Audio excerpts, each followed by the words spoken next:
नमस्कार दोस्तों। आज हम कक्षा 11वीं भौतिक शास्त्र के यूनिट फर्स्ट का 1.3 चैप्टर पर हम चर्चा करेंगे। इसके पूर्व भागों में हमने मापन की त्रुटियों से संबंधित समस्त प्रकार के वर्गीकरण के बारे में हम बता चुके हैं। आज हम मापन की त्रुटियों से संबंधित न्यूमेरिकल आंकिक प्रश्न पर हम चर्चा करेंगे। जैसा प्रश्न में हमें एक दिख रहा है, तो इसके पूर्व भाग में हमने बताया था यादृच्छिक त्रुटि, निरपेक्ष त्रुटि, आपेक्षिक त्रुटि और प्रतिशत त्रुटि। तो उसका न्यूमेरिकल किस प्रकार का आता है, यह परीक्षा के दृष्टि से 5 नंबर का एक बहुत महत्वपूर्ण प्रश्न है। तो चलिए स्टार्ट करते हैं। हम एक प्रश्न लिखे हुए हैं कि एक प्रयोग में सरल लोलक के आवर्तकाल 2.63 सेकंड, 2.56 सेकंड, 2.42 सेकंड और 2.71 सेकंड और 2.80 सेकंड नोट किए गए। निम्न की गणना कीजिए। पहला है माध्य आवर्तकाल, प्रत्येक प्रेक्षण में निरपेक्ष त्रुटि, तीसरा है आपेक्षिक त्रुटि और चौथा है प्रतिशत त्रुटि। तो चलिए हम इसको हल करते हैं। तो सबसे पहले हम नंबर 1 क्या डालते हैं। नंबर 1 पर क्या है, माध्य आवर्तकाल।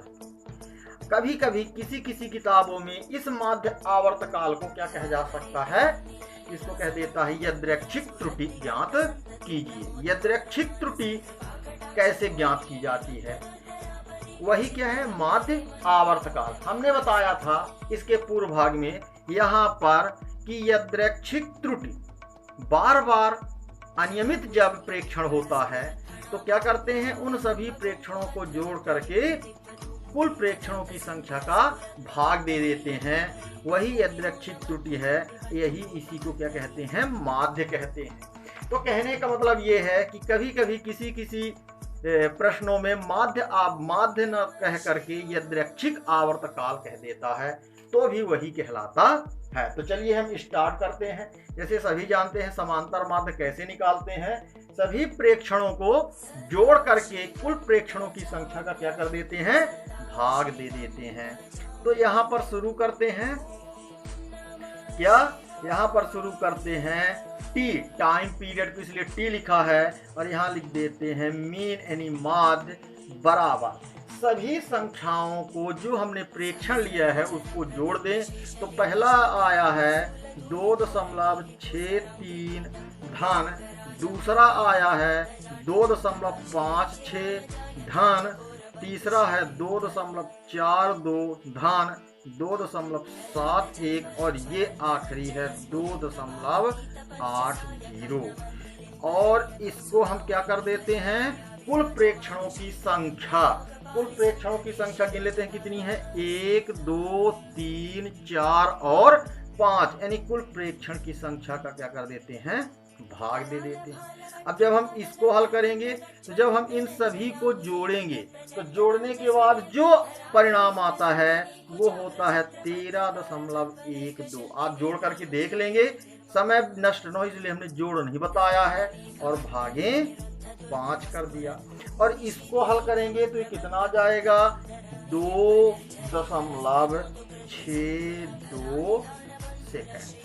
ये हो गया माध्य आवर्तकाल या उस प्रेक्षण का यादृच्छिक त्रुटि भी इसी को कहते हैं। अब 2 नंबर पर क्या आता है, 2 नंबर पर आ रहा है प्रत्येक प्रेक्षण का निरपेक्ष त्रुटि, यानी निरपेक्ष त्रुटि पूरा नहीं, हर प्रेक्षण का क्या निकालना है, निरपेक्ष त्रुटि। तो नंबर 2 डालते हैं, हेडिंग है प्रत्येक प्रेक्षण में निरपेक्ष त्रुटि। अब कहोगे कि निरपेक्ष त्रुटि कैसे निकालते हैं, तो इसके पूर्व भागों में हमने बताया था। चलिए एक बार हम सूत्र आपको याद दिलाते हैं। यहाँ पर देखें, यहाँ पर हमने इसके पूर्व भाग में बताया था कि निरपेक्ष त्रुटि क्या है, वास्तविक मान माइनस मापित मान का परिमाण। अब हमने बताया कि यदि वास्तविक मान नहीं दिया रहता है तो जो हमने प्रेक्षण लिया उसका जो समांतर माध्य हो जाता है यानी एक्स मीन वही वास्तविक मान हो जाता है। तो हम वास्तविक मान माइनस मापित मान प्रत्येक प्रेक्षण का निकालेंगे। तो चलिए हम स्टार्ट करते हैं। सबसे पहले पहला मान, तो इसको हम दिखाते हैं डेल्टा T1। तो निरपेक्ष त्रुटि प्रत्येक प्रेक्षण का निकालना है, यानी पहले का, दूसरे का, तीसरे का, चौथे का और पांचवें का निकालना है। तो ये होता है परिमाण में होता है। और क्या कहता है? टी मीन, यानी जो प्रेक्षण का औसत माध्य है इसी को वास्तविक माध्य कहते हैं, माइनस मापित मान। तो पहला मापित मान कितना है? यहां पर लिख देते हैं T1। ये सूत्र बन गया। चलिए शुरू करते हैं।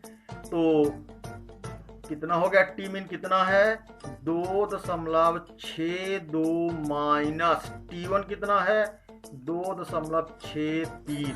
ये है T1, हमने ये निकाल दिया। अब जब हम इसको हल करेंगे तो ये कितना आएगा? पूरा हल करेंगे तो ये पूरा हल करने पर आ जाएगा 0.01। कैसे आएगा इसका हम यहाँ पर रफ कार दिखा देते हैं। ये क्या है? ये अधिक है। तो और पूरा हल करें तो ये माइनस आ जाएगा और ये पूरा हल करेंगे तो आ जाएगा 0.01। ये कहाँ से आई? ये बड़ी संख्या है। तो बड़ी संख्या में क्या होती है? छोटी संख्या घट जाती है। तो जब घट जाती है तो क्या करेंगे? यहाँ पर देखें कि 2.63 माइनस 2.62 समझ में सबके आ गया। 3 में 2 गए 1, 6 में 6 0 और ये हो गया 0। माइनस बड़ी संख्या यहाँ निगेटिव है तो माइनस आ गया। परिमाण जब हटता है तो धनात्मक संख्या आ जाती है। तो पहला T1 आ गया। अब इसके बाद क्या होता है? डेल्टा T2 निकालेंगे। टी मीन आ गया है 2.62 माइनस दूसरा, यहां पर देखिए दूसरा क्या है? 2.56। तो यहां क्या लिख देंगे? 2.56। इसको हम सीधे हल करेंगे, इसका मान आ जाएगा 0.06 सेकंड। आप हल कर लेंगे, 62 में 56 घटेंगे तो 0.6 आएंगे। फिर इसी प्रकार से है डेल्टा T3। डेल्टा T3 तो माध्य हो गया 2.63 माइनस तीसरा देखिए कहाँ है? तीसरा ये वाला है 2.42। तो यहाँ लिख देंगे 2.42। जब 2.42 करेंगे तो ये कितना आएगा? इसका मान आ जाएगा डेल्टा T3 का 0.20 सेकंड। इसी प्रकार से हम निकालेंगे डेल्टा T4। ये क्या निकल रहा है? प्रत्येक प्रेक्षण का निरपेक्ष त्रुटि। तो पुनः माध्य कितना है? 6.2। और यहाँ पर देखिए चौथा प्रेक्षण कितना है? 2.71। तो यहाँ पर हम क्या लिख देंगे? 2.71। और इसका जब हम हल करेंगे तो पुनः ये ऋण आएगा और ऋण धन हो जाएगा। तो इसको जब हम पूरा हल करेंगे तो आएगा 0.09 सेकंड। और आखिरी बचा T, delta T5। Delta T5 क्या है? तो हो गया 2.62 माइनस, यहाँ पर देखिए आखिरी बचा है 2.80। तो यहाँ पर हम लिख देंगे 2.80। ऋणात्मक आएगा, फिर मापांक हटेगा तो इसका जो रिजल्ट आएगा 0.18 सेकंड। तो ये नंबर 2 आ गया। नंबर 2 क्या निकालना था? प्रत्येक प्रेक्षण में निरपेक्ष त्रुटि निकालनी थी, तो हमने ये निकाल लिया। अब नंबर 3 पर आता है आपेक्षिक त्रुटि। तो चलिए शुरू करते हैं। नंबर क्या निकालेंगे? नंबर 3। नंबर 3 क्या है? आपेक्षिक।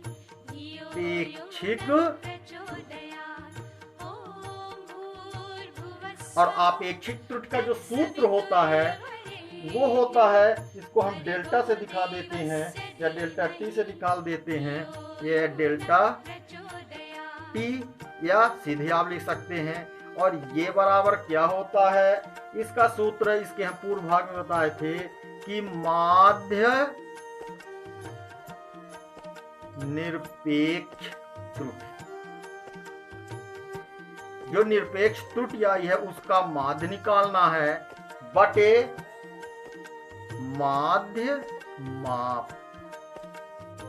कैसे, मापित माध्य माप या माध्य माप कहते हैं।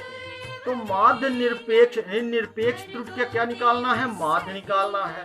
तो अब क्या करेंगे, delta T1, delta T2, delta T3, delta T4, delta T5 के सभी प्रेक्षण को जोड़ करके 5 का पुनः भाग दे देंगे। तो सबसे पहले क्या निकाल दें, माध्य निरपेक्ष त्रुटि निकालते हैं। इसको क्या कह सकते हैं, डेल्टा टी का क्या निकाल रहे हैं, अब मीन निकाल रहे हैं। तो देखिए सभी प्रेक्षण को जोड़े, तो पहला प्रेक्षण ये कितना लिखा है 0.01 धन, दूसरा क्या है 0.06, 0.06 धन, तीसरा है 0.20, फिर चौथा है धन 0.09 और अंतिम है 0.18। ये वाला कितने कुल प्रेक्षण हो गए, गिन लेते हैं 1 2 3 4 और 5। तो जब हम इसको हल करेंगे तो इसको हल करने पर ये पूरा योग आ जाएगा 0.54, इन सभी का योग आएगा और भाग दे देंगे 5 का। और जब हम इसको हल करेंगे तो आ जाएगा 0.108। प्रेक्षण जो है 2 अंकों तक हैं, इसलिए हम इसको दशमलव के बाद 2 अंक लिखेंगे 0.11 सेकंड। ये क्या आ गया, डेल्टा मीन। अब मापित माध्य हमें मालूम है तो क्या सीधे निकाल सकते हैं, अब सीधे निकाल सकते हैं क्या, आपेक्षिक त्रुटि। आपेक्षिक त्रुटि बराबर सीधे सूत्र हो जाता है, पुनः इसको लिखने की जरूरत नहीं है। माध्य निरपेक्ष त्रुटि ये कितना आ गया है, ये आ गया है तो 0.11 बटे मापित माध्य माप, और मापित माध्य माप ये आ गया है। ये माध्य माप का आवर्तकाल है ये 2.62। तो यहाँ पर क्या लिख देंगे 2.6, और जब इसको हल करेंगे तो आएगा 0.04। ये क्या आ गया, ये त्रुटि आ गई। अब त्रुटि के बाद चौथा बिंदु है, क्या सा चौथा बिंदु है, चौथा बिंदु निकालना है प्रतिशत त्रुटि। तो इसके पूर्व भाग में हम जानते हैं, बता भी चुके हैं कि जब आपेक्षिक त्रुटि को प्रतिशत के रूप में व्यक्त करते हैं तो उसे प्रतिशत त्रुटि कहते हैं। और ये होता है प्रतिशत त्रुटि बराबर क्या हो जाएगा, प्रतिशत त्रुटि बराबर हो जाता है डेल्टा टी मीन बटे टी का मीन गुणे 100%। ये हम सूत्र बता चुके हैं इसके पूर्व भागों में, थोड़ा सा हम आपको यहाँ पर याद दिला दें।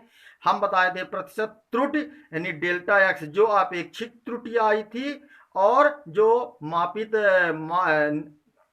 पाठ्यांक का माध्य था गुणे 100%। ये सूत्र रहता है, इसको याद रखेंगे। और यहाँ पर हमने उस सूत्र को लिख दिया है, और यहाँ पर सभी मान आपको मालूम है। डेल्टा टी मीन यानी डेल्टा टी का माध्य कितना आया है, डेल्टा टी का माध्य यहाँ पर देखिए आया है 0.11। तो यहाँ लिख देंगे 0.11 बटे टी यानी पाठ्यांक का माध्य, और पाठ्यांक का माध्य देखिए यहाँ पर कहीं एक नंबर पर निकला है 2.62।